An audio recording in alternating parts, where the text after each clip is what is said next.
Terry Holland believes that everyone should realize what they're made of and that they should live the life that they deserve. Listen now to this fascinating discussion on today's show.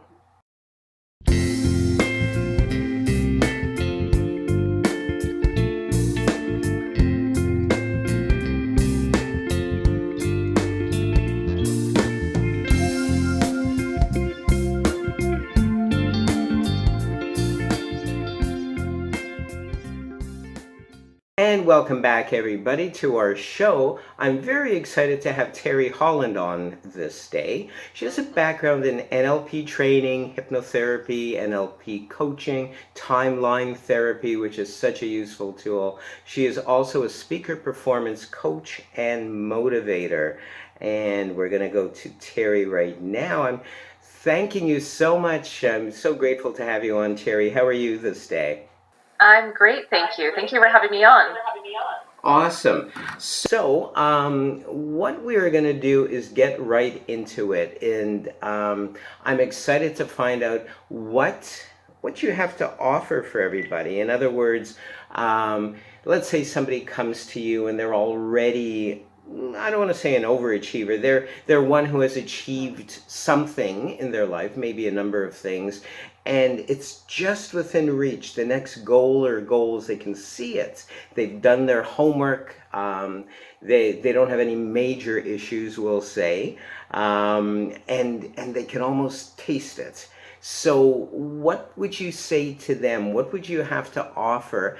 And do you go extremes? In other words, do you also work with folks that are at the other end of the spectrum where they have low self-esteem and they need a bit of a boost? Let's start there. Sure, yes, I do work with people on the other end of the spectrum who are struggling with low self-esteem and struggling to get started towards reaching for anything in life. I do work with those people as well. My focus, however, is on high performance. So taking those people and turning them into high performers and high achievers. Now, for the person who is so close to achieving their goal that it's right there in front of them and they can taste it, often what happens at that point is the biggest challenge, the biggest obstacle will come up and a person will want to quit. So we see this quite often, and we call it the universal challenge line. When you're so close to achieving what you want, and something happens, something comes up, and then bam, there's a challenge in your way, something to deter you, and you want to quit. Yes. It's like what Napoleon Hill talked about, 3 feet from gold. Yes. When you're that close to achieving it, and you want to stop. So that's a common thing. In fact, I say that the bigger the goal you have, the bigger the desire to achieve it, the bigger the challenge you're going to have to overcome to get it. Now, when we're in that place, when a person's in that spot where they're that close and they want to quit, it's easy to say, just keep going, just work through it, persevere. But when a person's in that moment, it's the hardest thing in the world, and every cell of their being is going to want to quit. Yes. So what I tell my clients is, when you have an obstacle come up, instead of getting scared, instead of wanting to run away, get really excited. Because it means that you're going somewhere, you're doing something. Very good. So if you never want to achieve another, or never want to have another obstacle or challenge again, don't set goals. Yes, very good. In what I do, I support emotionally a lot of folks through the use of gratitude and appreciation, and that kind of, if you believe in this sort of thing, and most of my clients do, it raises their vibration up to a certain level where they sort of come alive more, and they start counting their blessings, if you will, and it starts to almost be self-motivating. With hypnotherapy, I go into not past life stuff, because that tends to be informative, but more a form of entertainment. I know we won't get into that this show. A lot of people will agree and disagree with me on that, but I've brought people to life in between lives, soul regression, and also past life, and it gives them a good idea of who they are or why they were who they are and where to run with it. But I like to deal more or less with the present time and with what's going on, and really how well, maybe their childhood and certain interactions in their environment has affected them and brought them up to now. And I'm convinced, and I know you're also a hypnotherapist, I'm a clinical hypnotherapist who works with folks to more or less heal those issues, or at least change the emotion around some of those things, or even eliminate emotional issues and just bring them into the black and white. So, what do you do with a person as a coach, as a hypnotherapist, knowing NLP and being a teacher of NLP and etc.? What would you do with someone who is really skittish just generally in their life? Perhaps they had, we won't go into major traumas. We'll say the normal kind of quote unquote normal kind of traumas that a person goes through, deaths, births, marriages, etc., moves, and they haven't taken the time to really completely heal from these things, so they're a little bit skittish. I'll use the word skittish, but they're still ambitious. They haven't those traumas haven't necessarily taken away their desire to achieve. Where would you take them? What approach would you take? So I feel like you're talking about me because that used to be me Oh, before I found this work. And so what I do with a client when they come in and yeah, they're exactly like you said, they're skittish and they still want to achieve things, but they're just, they've been knocked down a few times by life. With those people, I do a personal breakthrough session most often. So that's taking them through a process, focused mainly on timeline therapy, and I incorporate hypnosis and I incorporate coaching tools in that, but it's mainly timeline therapy, which allows a person to access the root cause of a negative emotion or a limiting decision.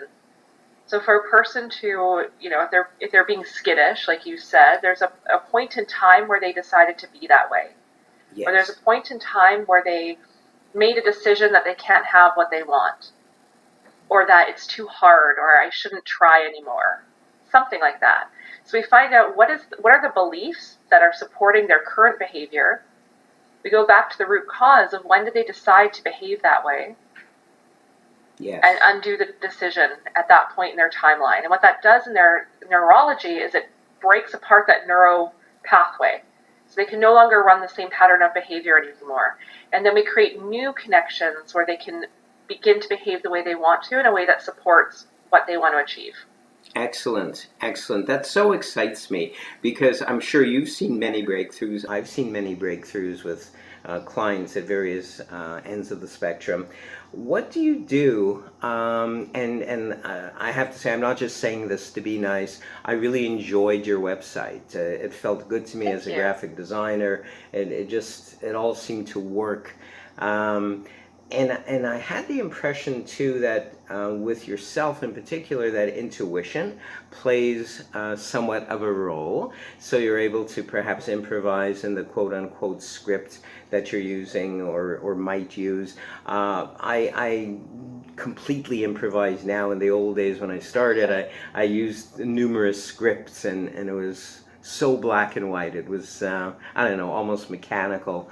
It did the trick, but I found that going more with my intuition, and because things change even within a session, I'm sure you found that there'll be minor breakthroughs even during a session, and you probably can sense that maybe emotionally or energetically someone will smile suddenly, where you know perhaps they didn't before, and then you're guided perhaps to go in another direction.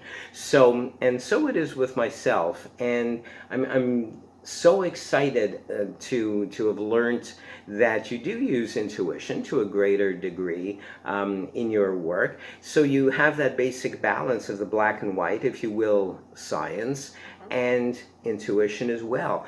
What do you do when and you probably have had people at both ends of the spectrum who are just black and white science or shades of gray, what I refer to as shades of gray only. And then I'll give you my feedback, my answers, how I dealt with this a long time ago in my career. What do you do? Obviously, with science, this is it is science based, it's psychology based. shouldn't be too far of a deviation. The only issue perhaps would be to explain to people about NLP or hypnotherapy when they come to you. Is that correct? Yeah, yeah, absolutely.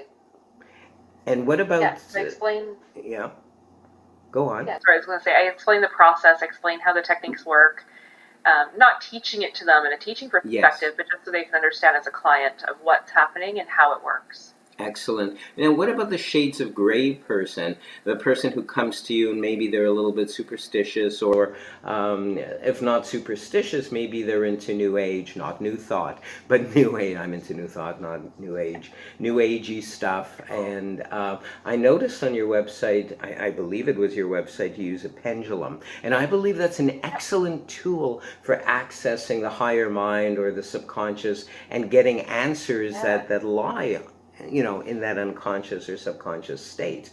A lot of New Agers will feel, oh, it's spirit guides or whatever, and that's valid as well. It's whatever works, whatever your belief system is. There's no right or wrong to it as long as there's results and growth and healing. So, what direction do you go when a shades of gray person, for lack of a better term, comes to you, and maybe they're just into meditation, or maybe, and you probably see where I'm going with this about brainwave states being the same. What do you do? Yeah. How do you handle those shades of gray folks? In NLP, we say respect the other person's model of the world. So whatever they bring to me is correct. So if Perfect. they believe, like for example, if we're doing pendulum work and they believe that it's some outside force controlling the pendulum and they want to believe that they've tapped into something else, great. Mm-hmm. If they believe that that's their unconscious mind moving the pendulum through micromuscle movements, great. That's also Perfect. correct.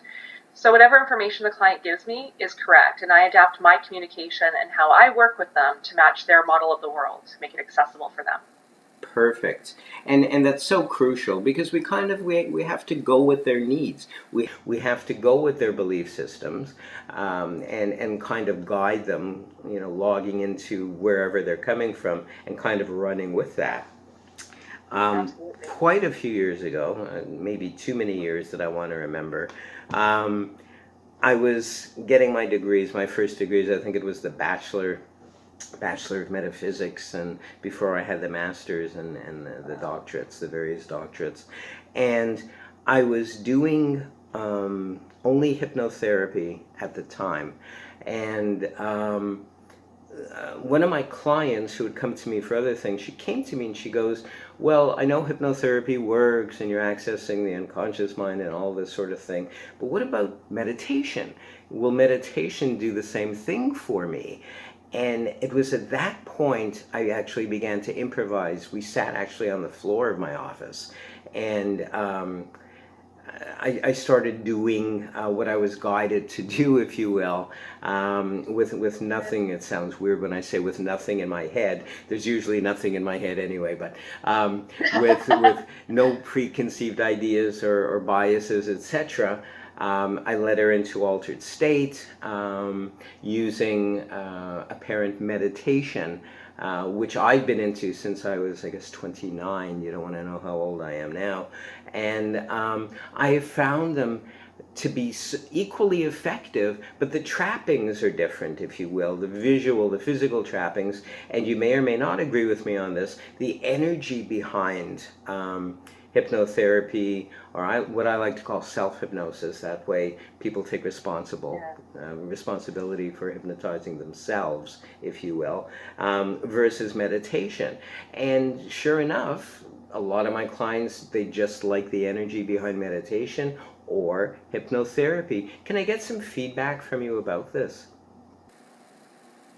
Yeah, again, it's really just respecting the client's model. So if that's what they prefer, then I work with them within that. It's having behavioral flexibility on my part to adapt to whatever the client needs to get their Yes. desired result.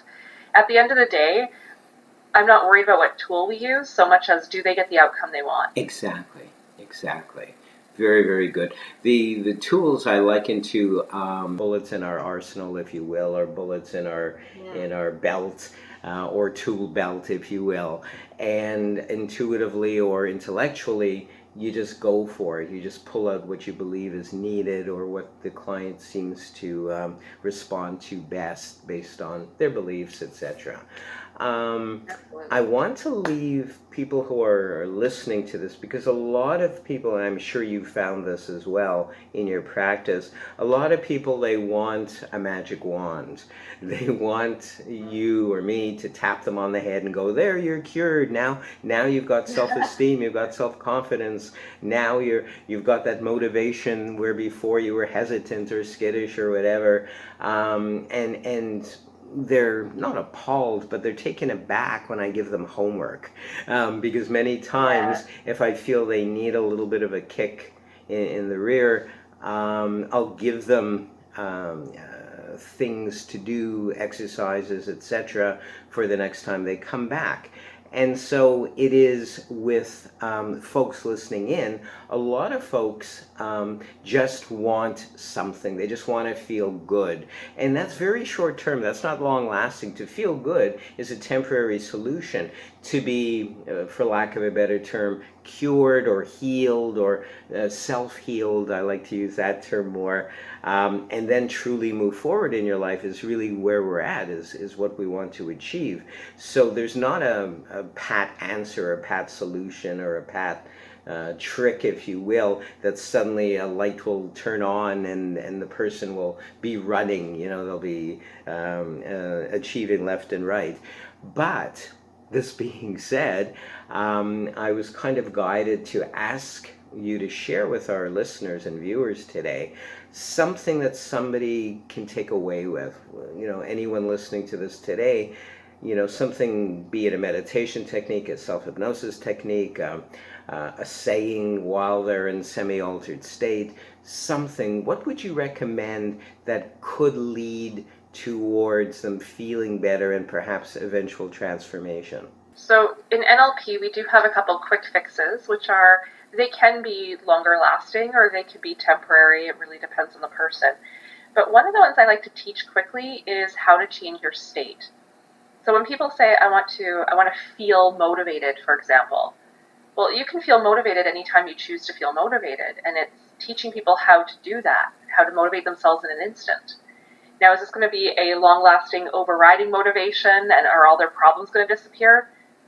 No, but if it gets them through the moment where they're able to do the thing they need to do in the moment to get through, it's beneficial. So the way we do it is any state you've ever experienced, and everyone has experienced times in their life where they felt motivated or they felt confident or they were able to learn something easily. If you can go back into that memory to the time you felt that, you can access that feeling. You light up that neurology again so you feel the way you want to feel. Yes. So I'll walk you through the process. So it's like this. If you recall a time where you felt totally motivated, and as you recall that time, go right back to that time, drop into your body, see what you saw, hear what you heard, and really feel the feeling of being totally motivated. And as a person does that, and if they do that multiple times, recalling different times they're motivated, they're going to access a greater neural network of that feeling of motivation. And that's how someone can change their state in an instant. Now, it's a quick fix, but if you do that consistently over time, you are retraining your mind and your neurology to access that feeling more frequently. Perfect. So the more you do it, the more motivated you find yourself becoming. Not only that, but it's putting a person in charge of their state. And when people start to realize that I'm in charge of how I feel, they realize there's no reason to feel bad because at any moment I can choose to feel something different instead. Very good. Very good. That's so exciting. We're going to pause briefly. We're going to do a bit of a promo and a meditation. Just hang on and we'll be back in a few minutes. Don't you dare go away. Listen and watch Fridays to my podcasts and webcasts on Spotify, iTunes, SoundCloud, Mixcloud, Spreaker Radio, Blog Talk Radio, Anchor FM, Facebook, YouTube, and Stitcher.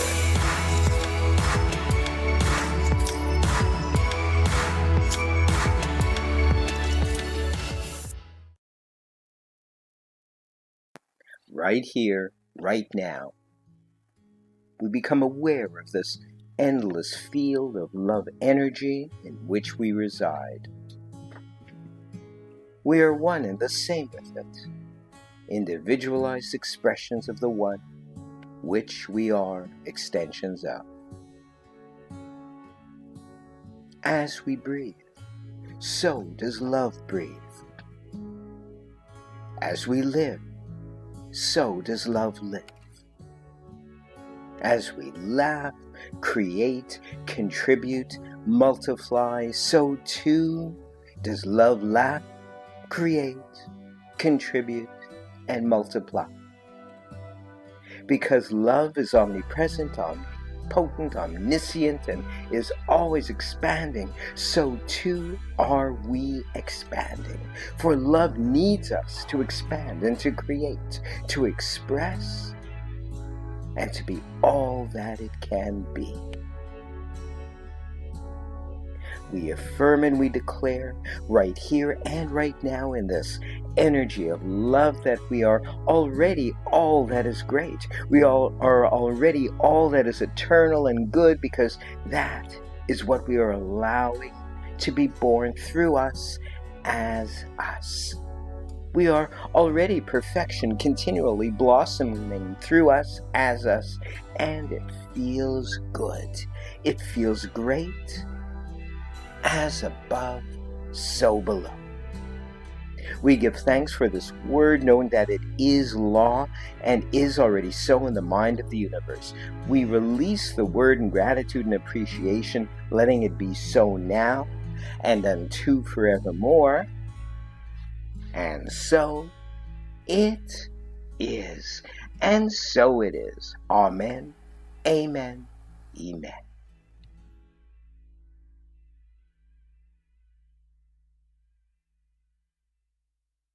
Expand your consciousness and awareness with my more than 40 paperback books of a self-help, mystical, new thought, and metaphysical nature, available from Amazon.